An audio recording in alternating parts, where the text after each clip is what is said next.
It's sure to be dark if we close our eyes, is the theme for this webinar. And obviously, this matter of it getting dark and our possibly closing our eyes is in the context not so much of the outer light or these eyes of ours. It is in the context of not being sensitive to moral issues in our life, not being aware of the need to integrate our personality. Lot of people put this to the side, put this to the back seat. They go on focusing on developing certain professional skills, not to mention going after pleasure or some position or some wealth and so on. They do not pay adequate attention to setting their own house in order. I am using once more an idiom, but once more, it is in the context of setting oneself ethically right, morally right. In fact, vast majority of humanity is very confused about ethics and values. The typical human being looks around and says, well, that is how everybody else is doing, and I can also afford to just go on the way I have been going. The truth is, even if 100 people around us are not living rightly, we have to find out right living. Right living really applies to varieties of departments of our life, but now we will touch upon in this webinar certain aspects of right and wrong, more in the context of how the typical conscience would recognize. In the convocation address following or at the end of the first Valli of Taittiriya Upanishad, the teachers, having taught the students very many skills, very many subjects, say to the students, to the young men and women going out, passing through the portals of the university of those days, called Gurukulas.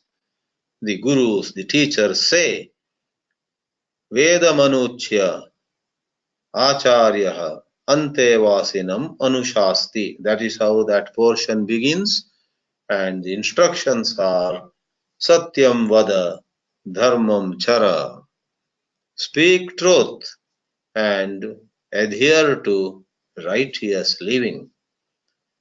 Swadhyayat ma pramadaha. Never give up your study of the Vedas, of the spiritual works, of the science of inner growth.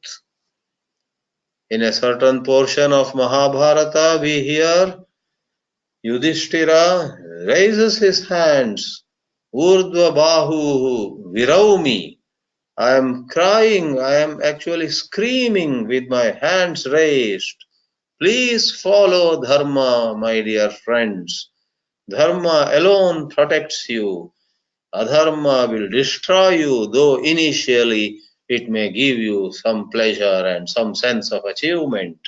But alas, Yudhishthira, with hands raised, screams but says, nobody seems to be listening to me.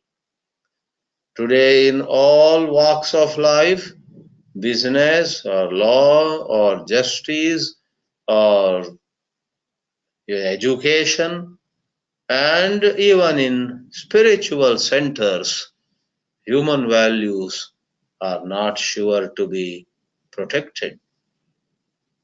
There is some show outside and something else is going on inside. The gap between the actual and the ideal is quite wide these days, because thanks to all this technological growth, the human mind is face to face with ever more with uh, temptations that are more than ever. The human mind always had temptations before it, but today the ways of fulfilling those temptations have become numerous, have become easier. At the pressing of a button, or just going online, or just driving to a place, anywhere and everywhere, in numerous ways, we can satisfy and gratify our senses. In modern life, more and more isolation is taking place, more and more of breaking down of healthy bonds, healthy relationships is taking place. All over the world, ethics is at stake. In some countries, even in day-to-day matters, whether it is post office or electricity or water supply or banks or transport, in all these things are not very ethical. There is some amount of corruption. Buying a piece of land, building a house, everywhere. In some other countries, some of these day-to-day things, some of these things which everybody goes through, has to do in life, are pretty much neat and clean. But then we find that on higher levels, on the level of certain policies, or sometimes some of these countries in their policies towards other countries, in their international policies, are not ethical. There is the face of being neat, clean, being doing right business, but behind there are practices which sometimes are all right as per the law of the land, but from a moral point of view, they are not all right. Therefore, we take this in this session the theme of where is all this going to lead us to? In my younger days, I had heard a little story how a certain doctor who was excellent before, but so slowly after his marriage, he was becoming more and more attached to his own pleasures, his own comfort. This doctor was serving a village in some part of India by the side of a river and so on. And in his earlier years of the medical practice, he was available day and night. He put the benefit of the patients before everything else. He put his own comforts after service to his patients. But after his marriage, apparently he slowed down and he got so attached to family life. And the story brings us to a point where one afternoon the doctor is not even going back to his clinic.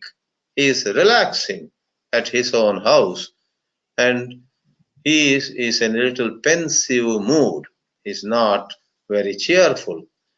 The reason why he is not cheerful is his wife had gone to her parents' place and she was to return in 3 or 4 days, but it was already 1 week and she had not yet returned. She would come one of these days, and he was anxious. When is she coming back? And that is when, on one hand, he was a bit depressed, on the other, some villagers come running to his house. Doctor, Your clinic is found to be closed. Sorry, we are disturbing you at your home. The matter is, somebody is drowning, and we somehow brought the person to the bank of the river, but you need to come and help out. The person may die. The doctor is not willing to go help them, and he says, "Leave me alone. You go back. I'll come after some time," and so on. And after a while, the villagers come again, and then is the saddest news for him. That person who had drowned in the river was no other than his very wife. She was coming back from her parents' place on a boat, and the boat capsized. And the villagers had first not recognized her. Later on, they came second time and said, "Doctor, that is your own wife whom we have somehow brought to the shore." And then when he rushes there, it is too late. He loses the very person for whom he was waiting, for whom he was anxious. In this illustrative story, the point is brought out. The message that is conveyed is, we think that by safeguarding our comforts and neglecting service to others, not much is lost.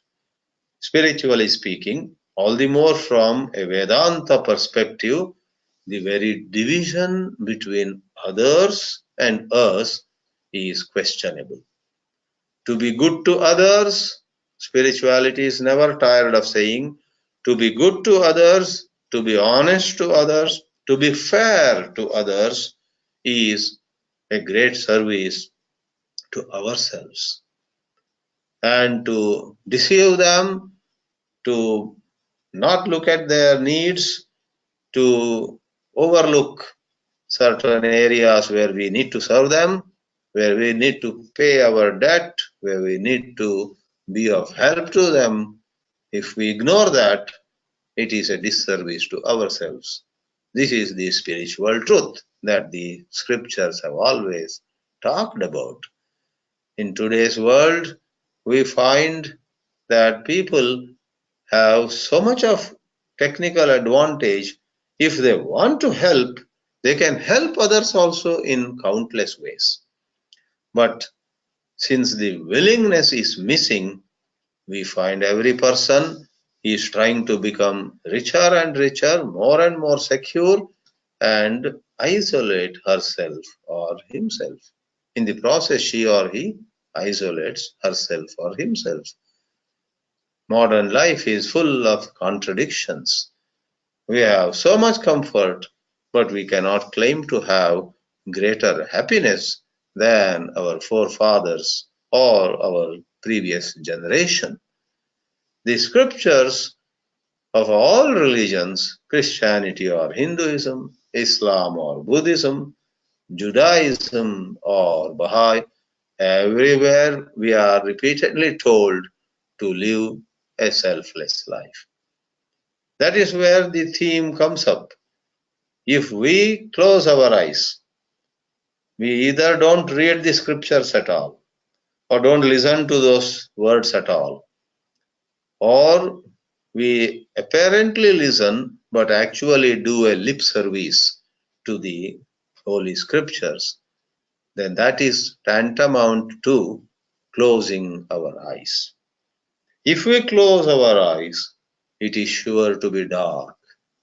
I heard this statement from Pujya Swami Chinmayanandji. Maybe he gave that statement, or possibly he himself might have quoted from some other work. After all, he was a very well-read person, and he perhaps drew it from some great author. It's sure to be dark if you close your eyes. It's a very witty way of saying that if you choose to remain insulated to all the moral teachings that come towards you and you do nothing to set yourself right, then it's going to be dark and it is you who will fall into a pit. This is the tragedy.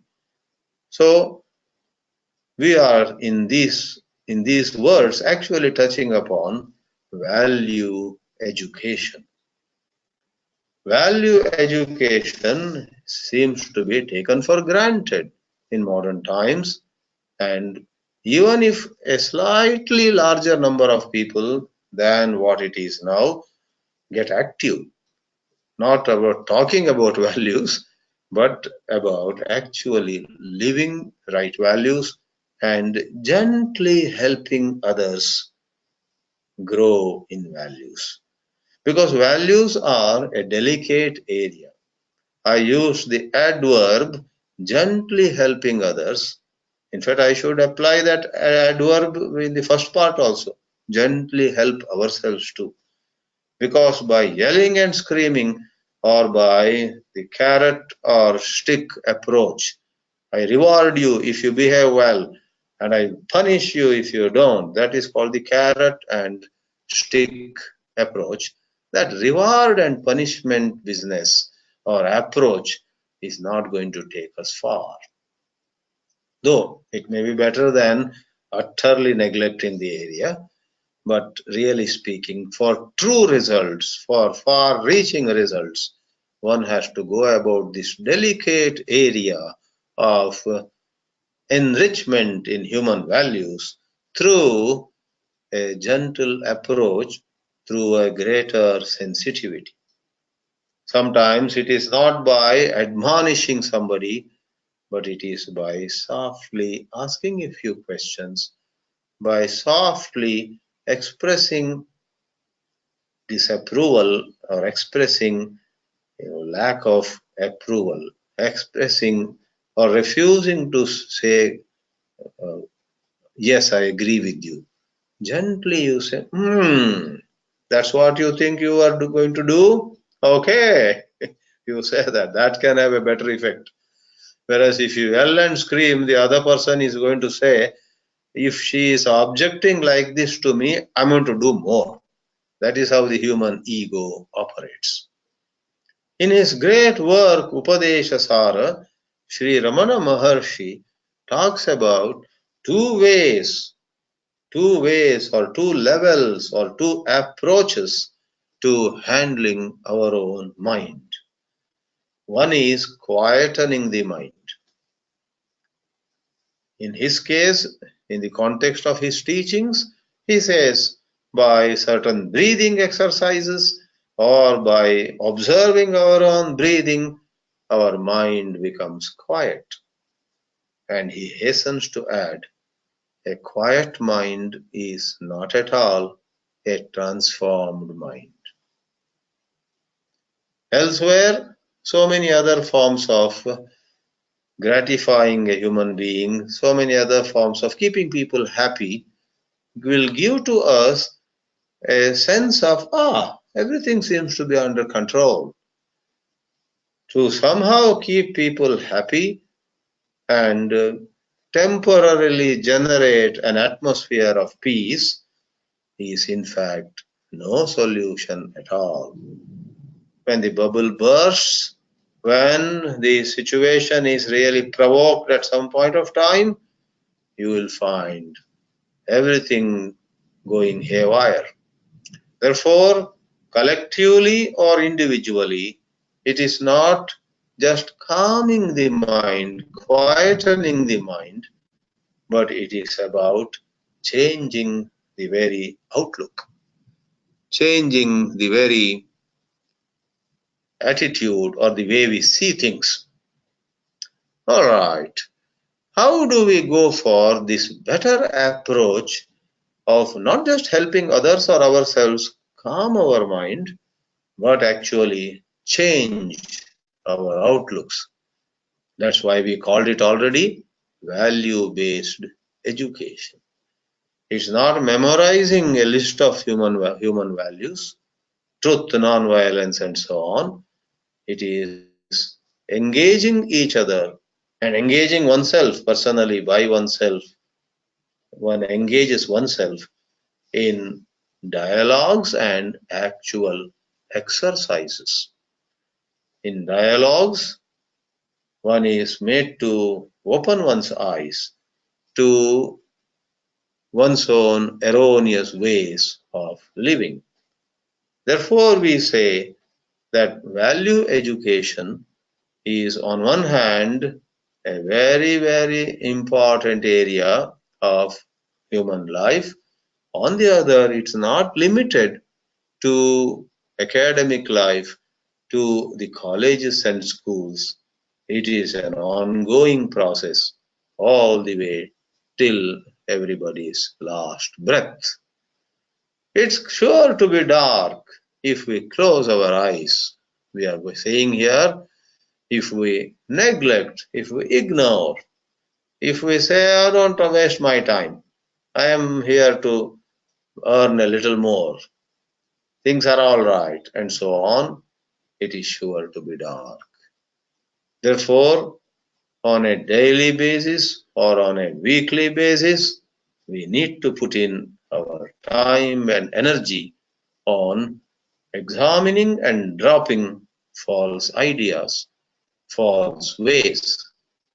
In fact, the most interesting thing is in the form of conscience, in the form of conscience, in everybody among us, all through, there is actually a voice speaking to us that, hey, don't you think that this particular aspect of your life is not right? Don't you think you are too dominating over X and Y? Or don't you think you are allowing A or B to dominate over you? Don't you think that you are having an unhealthy relation with these children or those adults or these colleagues or those customers? Your relationship is not how it has to be. Let's not label it hastily, but let's blow a whistle and let's call for a re-examination. And the exercises will then follow this re-examination. Once I feel that I am dominating over somebody, I have to define, I have to make an outline of the ways and means, the actual exercises where I treat that person without dominating over her or him. Same way, in another context, once I examine and am convinced that I am allowing somebody to walk over me, which also is not right, I then, in small steps, if not big, conduct exercises. I have always been fond of the statement by Eknath Ishwaran, small victories leads to big victories. Small victories lead to big victories. So in small matters, in being honest, in small issues, putting aside the habitual tendency to just to please the other person. We say yes sometimes just to please the other person, or we say no sometimes out of a little fear that the other person will be upset.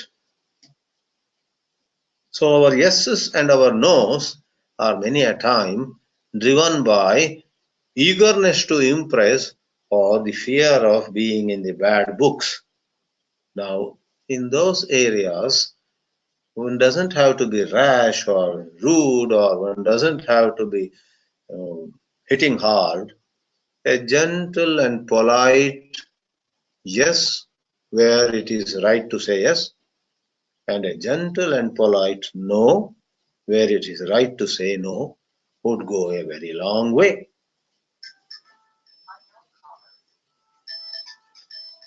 So, Stephen Covey, the great author of 7 Habits of Highly Effective People, says to us in the very beginning of his book that a whole lot of workshops in this world, self-development workshops, workshops that claim to make us more effective, to make us better human beings, and whatnot, actually touch upon what he calls personality ethic. Our exterior, the way we talk, the way we walk, the way we dress, the table mannerisms, and 100 things like that. All of them are touched up. That is personality ethic. And Covey says that is not going to solve your problems. It's going to land you in problems before long. What we need is character ethic. So the theme of this webinar is intimately connected to character building, and those of us who become aware of some kinks, of some shortcomings, of some lapses on our part, it is a matter of regaining, it's a matter of regaining a hold on ourselves. And lastly, friends, above all, it is the pause and proceed approach. It is the alert self-observation, alert self-watching, more than conforming to this book or that book, more than fitting into this role model or that model. You and I have to spend 2 minutes here and 2 minutes there in honest self-examination, self-observation. And when there is a clarity out of that observation, thanks to that watching, if there is clarity over, hey, I just should stop doing 1, 2, 3 here, or it is high time I start doing 1, 2, 3, another list of what I ought to do and one list of what I ought to avoid. It should spring forth more than from some book. While books do have a place, it should spring forth, it should emanate from our own direct understanding of our way of living. We should smell whatever is foul and take action. Let me pause here. It's a very general theme asking for value development, character development outside and inside, in others and in us. I have shared with you some general thoughts. I will be happy to hear some questions and attempt answering them. I'll be happy to hear some comments also.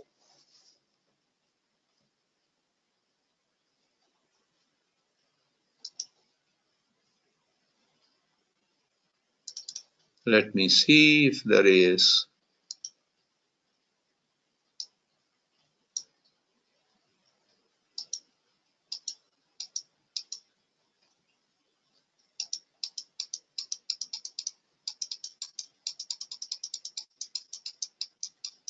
Yes, you have a very nice bunch of regular participants and a few new faces also here, but it appears that people are thinking deeply on what I have spoken, and no one is asking any question except somebody who says pranams to Swami. Thank you. Pranams to you too. But let me see whether that is a question. Back to. Okay. Our good friend from San Diego has a question, who has himself presented some webinars. Yes, Krish. Hari Om Swamiji. Yeah. The question is a little on method. So you mentioned earlier this morning that in this day it is far easier to achieve sensory gratification because of the avenues. So many avenues are available compared to earlier days. Yeah. And you also mentioned later in the talk about how vigilance and being grateful to small victories. Correct. So I understand that perspective. But after a while, it seems that in order to allow something cleaner to emerge, it Yeah. might be useful to Yeah. withdraw from sensory perceptions for a little bit, for 3 months, 4 months. Ah, So the question is, yes, because it seems as if the bombardment is incessant, and that is the yeah. general. Yeah. True. True. Did you say if the bombardment is incessant, the taking away that time is very difficult? Did you say that? I was trying to say that perhaps it's valuable to take the time away. Perhaps Oh yeah, correct. otherwise something cleaner may not emerge. It's That. just a feeling. It's a feeling. Okay. Yeah, I would, on one hand, very much agree with you that it's rather unrealistic to imagine that we can change ourselves in the midst of all this din and roar, as you called it, bombardment of so many pressures, temptations, proposals, and so on. I do see the point. It is greatly helpful. For example, Sri Ramakrishna, Vivekananda's guru, used to say, however busy householders may be, they should, on a weekend, take even 2 or 3 hours off and be at a place of solitude, as applicable to his times and his milieu. He said in that language. On one hand, I do agree with it, but on the other, I want to point out that this matter of taking time off or going to some quiet place, etc., should never become a kind of another escape. It should never become mechanical. This taking some time off or going to some place for a period of time has to be backed by enough of a burning desire to do sadhana. Otherwise, many a person or many people who, let us say, have the wherewithal to take time off, they will just be looking for places where they can get lazier than ever before, which is going to be very unfortunate. So I just want to add this word of caution that leave alone going somewhere, even in a single day, if we take half an hour off saying I'm going to meditate, and actually more than meditation, we are running away from some important work that needs to be done, that's going to be tamasic. You better finish that piece of work and then sit for meditation, because there are I've come across many people who time and again are reading some scripture and meditating while pending work goes on building up. So there is a little bit of tamas there. One has to balance responding to the demands of our own life, and we should honestly earn that spare time to meditate, to study scriptures, to go somewhere and so on. And that's quite a challenging thing. But this also comes up thanks to honest self-observation. Am I escaping in the name of meditation? Am I just postponing some important work? One has to ask oneself. I hope I did not meander and go too far. Very relevant. Thank you very much, Swamiji. Very apt. Thank you very much, Swamiji. Okay. Swamiji, there are four Let text me see. questions. Okay, there is a, Four text correct. 4 questions. text questions. Right. I'm going to see. Guru Prasad has asked.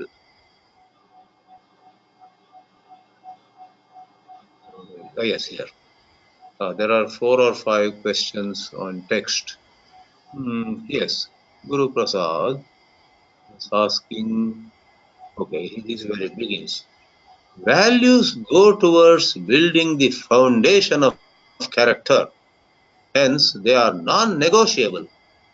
Hence, gentle nudging may not be effective, I feel, and they may need to be drilled into a person during his formative period.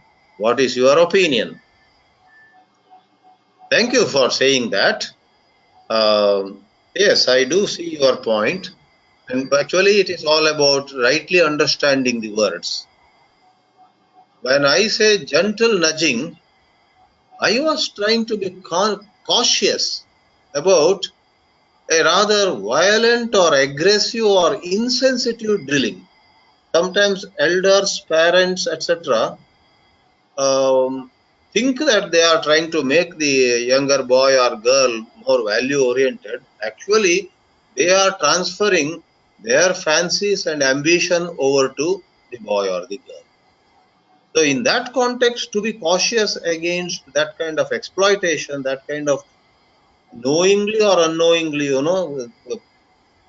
putting pressures on the boy or girl and making his or her life artificial, not letting that boy or girl discover himself or herself the way he or she is, some artificiality comes up.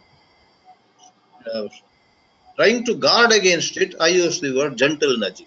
But I fully appreciate your point. In the name of gentle nudging, if somebody becomes overly hesitant, maybe I should not tread on his shoes, maybe I should not tread on his toes, as the expression goes.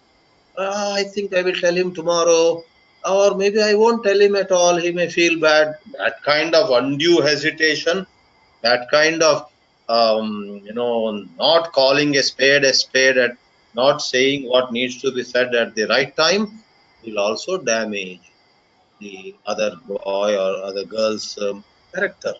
Therefore, thank you once more. What is needed is, this so-called soft approach, so-called hard approach, both need to be examined. There's a blend of both is required.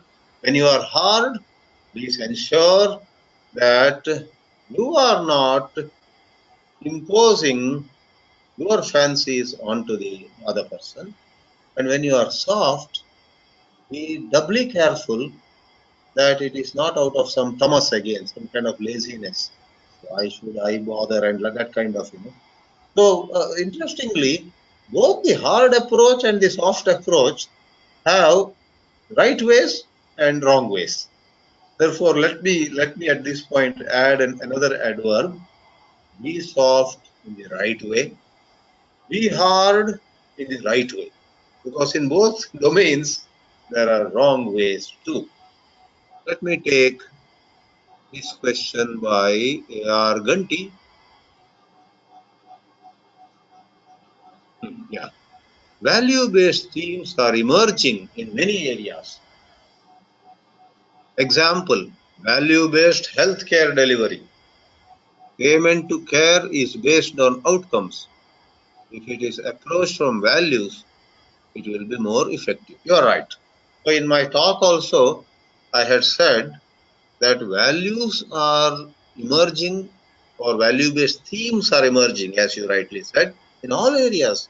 In fact, in the last couple of years, I have personally noticed that a whole lot of value-based themes are coming up in the context of food, organic food, or once in a while we get messages that every one of us should get into a little bit of agriculture, have a garden, what do you call that, rooftop garden or something. Every one of us should become more conscious about saving water, rainwater harvesting and other things, not to waste water. Yesterday I met this gentleman who was in United States for many, many years, but then wound up and came back. Last 10 years he is on a crusade. He's on a crusade on what, do you know? He has partly succeeded already. He has exposed a terrible and a shameful thing in India.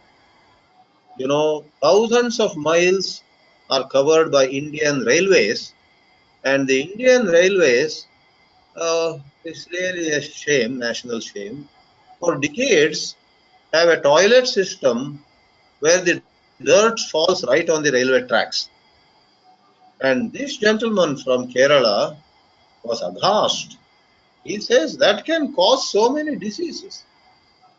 So without making it very long, he has actually gone from pillar to post. He has hardly left any stone unturned.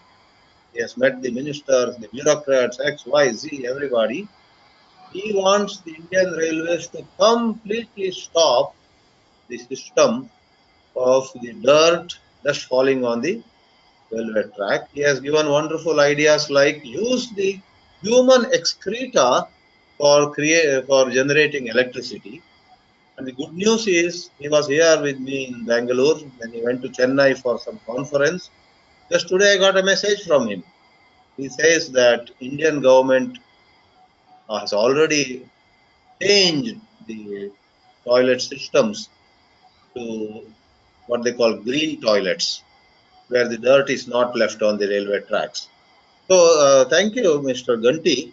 In fact, it is so true in healthcare, in transport, in banking, in all the fields, in food, in agriculture, everywhere, value-based approaches are coming up and serious issues like climate change and all that, countless ways. They're all value-based. Nobody among us can afford to say, I am an attorney and I'll just mind my business. You can't isolate yourself. You need to address the whole of life and then, of course, play your role to the extent possible. That was a wonderful question. Now, from the capital of India, we have Ninish Sharma. Is there anything to be done? Or maybe there is a question above that. Yeah, this question, there are two questions. The first one begins this way. Swamiji, you mentioned that instead of relying on books, we should also have direct perception of understanding of the problem. Can you please explain a little more? Is there anything to be done so I can start having this direct perception? Yeah. One simple example is for every half an hour that you read Gita or Bible, Dhammapada or Quran, whatever, holy books, for every half an hour you read, match it with half an hour to 1 hour of yoga or walking by nature or empathetic listening, talking to somebody, keeping that person's well-being in mind, then your ability to directly perceive life as it is increases. If you and I read the Gita or some holy book, and when somebody says, I want to discuss a problem with you, we say, sorry, can we do another time and avoid it? We are very regular in reading Gita, but we are not available to anybody to discuss issues. We are postponing our physical exercise. We don't want to be in the out, always inside four walls and before a screen of the computer. Then this reading of books is not going to help at all. It's going to do minimal help. So for every half an hour of reading of holy books, match it with double the length of time of some exercise, contact with people, contact with nature, and being available for some social causes with certain conscientiousness. That could be a good approach. Here is someone from Bangalore, Kumar Kumsaripalli. What is your question? Okay. Knowing well they are wrong, but with louder voice, they try to justify they are right. No, why? I'm afraid the question is not complete here. Or maybe you are trying to say, why do people, in spite of knowing they are wrong, why do people justify very loudly, etc.? That is because of the strong old vasanas. But life teaches lessons to such people who, in spite of knowing that they are wrong, just continue, justify, they say they are right. Life has its own ways of hammering them. So earlier they realize that they can't do that and try to change themselves, it's better. So someone from Los Angeles, Pranam Swamiji, you mentioned that, oh, that is already over. Oh, that one is only pronouns. Okay. Yes. That's all about it. That's all about text questions. One last time I'm going to see whether somebody has raised her or his hand. It seems no. More people are eager to get down to really facing their own life, because this webinar also is like reading another book. Okay, I enjoyed talking to you and enjoyed your questions. Thank you. Namaste. Om Namah Shivaya. Pranam Swamiji. Namaste.